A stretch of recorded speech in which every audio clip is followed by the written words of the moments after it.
ನೀರಲ್ಕೆರೆ ಸಮೀಪ ಬಸ್ ಅಪಘಾತ, ಪ್ರಯಾಣಿಕರಿಗೆ ಆಪತ್ಬಾಂಧವವಾದ ಮರ.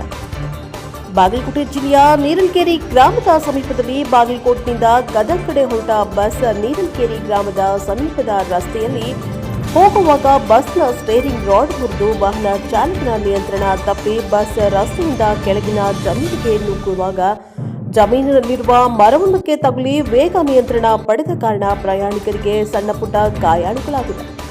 ಅಡ್ಡ ಬಂದ ಮರದಿಂದ ಎಲ್ಲ ಪ್ರಯಾಣಿಕರು ಮತ್ತು ಬಸ್ ಚಾಲಕ ಕಂಡಕ್ಟರ್ ಅವರನ್ನ ಸೇರಿ ಹೆಚ್ಚಿನ ಅನಾಹುತದಿಂದ ಪಾರಾಗಿದ್ದಾರೆಂದು ತಿಳಿದು ಬಂದಿದೆ.